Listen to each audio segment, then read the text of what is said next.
अल्लाहुम्मा सल्ली व सल्लिम अला नबिय्यिना मुहम्मद। अस्सलामु अलैकुम एवरीवन। उम्मीद है कि सब खैरियत से होंगे। अल्लाह आपको ईमान वाली सलामती वाली ज़िंदगी अता करे।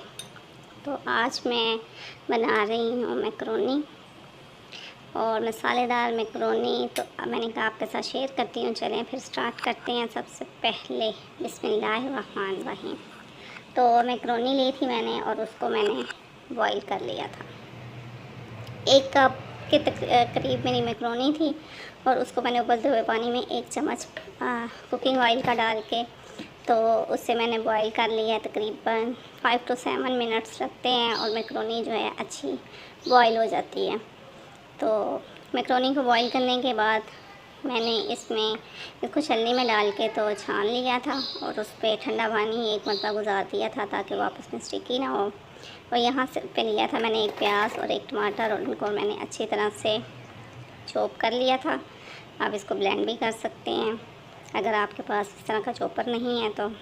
और फिर मैंने एक पैन में थोड़ा सा कुकिंग ऑयल डाल के और तकरीबन 1 टीस्पून मैंने लहसुन का पेस्ट इसमें शामिल किया और इसको सोते कर लिया।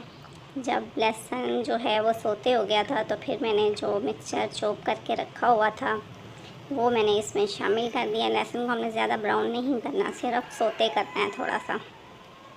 अब प्याज और टमाटर का मिक्सचर मैंने इसमें शामिल करके इनको भी अच्छी तरह से सोते कर लिया है। जब प्याज की जो है स्मेल वो ख़त्म हो गई और टमाटर भी अच्छी तरह से इसमें मिक्स हो जाएगा तो फिर मैं इसमें स्पाइसेस ऐड करूँगी। और वो स्पाइसेस में है तकरीबन हाफ़ टी स्पून मैंने इसमें नमक शामिल किया है, हाफ़ टी स्पून मैंने इसमें गड़ा मिर्च शामिल की है और कुछ मैंने मिक्स हर्ब शामिल की थी, वो आप अपनी चॉइस है। और हाफ़ टी स्पून ही मैंने यहाँ पे काली मिर्चें शामिल की हैं और इन तमाम मसाला जात को शामिल करके मैंने इनको अच्छी तरह से भून लिया है। अब हम इसको तब तक भूनेंगे जब तक इसका तमाम पानी जो है वो खुश्क नहीं हो जाता और ऑयल जो है वो बाहर नहीं आ जाता। जब हमारा सारा मसाला जो है वो डन हो जाएगा तो यहाँ पे फिर लास्ट में हम ऐड करेंगे 1 चम्मच मायोनीज़ का और 1 चम्मच मैंने इसमें शामिल किया था चिली गार्लिक सॉस और 2 चम्मच मैंने यहाँ पे शामिल की है टमाटो केचप। इन तमाम चीज़ों को डाल के हम अच्छी तरह से मिक्स कर लेंगे और ये एक क्रीमी सा जो है हमारे पास आ जाएगा। एक क्रीमी सा टेक्सचर जो है इसका हो जाएगा तो फिर हमने इसको मैकरोनी शामिल करके अच्छी तरह से मिक्स करना है और आँच जो है वो यहाँ पे हमने बंद कर देनी है। बस मैकरोनी को हमने मिक्स करना है कि मसाला अच्छी तरह से जो हमने तैयार किया था वो मैकरोनी पे लग जाए।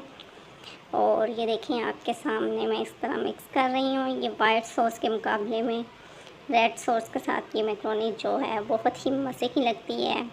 और ये है मेरी डिश की फ़ाइनल लुक। उम्मीद है कि आपको मेरी आज की रेसिपी पसंद आई होगी। लाइक शेयर सब्सक्राइब करना मत भूलिएगा और कमेंट भी कीजिएगा कि आपको मेरी रेसिपी कैसी लगी। मिलते हैं अगली वीडियो में, तब तक के लिए अल्लाह हाफ़िज़।